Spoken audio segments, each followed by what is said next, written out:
Alors, nous allons voir une question qui est récurrente chez mes clients, à savoir pourquoi certaines personnes rencontrent l'âme sœur et d'autres non. Alors, je me suis aperçue en fait que dans les stratégies de rencontre, on pose pour, les applications, les sites de rencontre, on propose plein de choses, on propose plein d'accompagnements sur la confiance en soi, mais à mon avis, c'est pas le problème. Le problème, c'est la mise en place de scénarios négatifs. On sait très bien ce qu'on ne veut pas, et en fait, comme on pense tout le temps à ce qu'on ne veut pas, forcément, on attire ce qu'on ne veut pas. Donc, je pense que la véritable cause, c'est là. C'est-à-dire que, en fait, il y a certaines personnes qui n'ont jamais pris en considération leur véritable cause, qui sont les schémas répétitifs négatifs, les scénarios négatifs.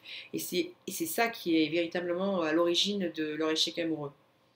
Je pense que ces personnes-là retombent toujours sur les mêmes personnes qui ne conviennent pas.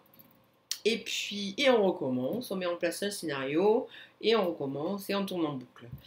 Euh, et ça, en fait, quel que soit l'accompagnement qu'on fait, quelles que soient les méthodes qu'on met en place, je pense qu'il faut vraiment travailler sur soi et en profondeur. Donc ça peut être aussi bien de l'estime de soi que de la confiance en soi, que autre chose.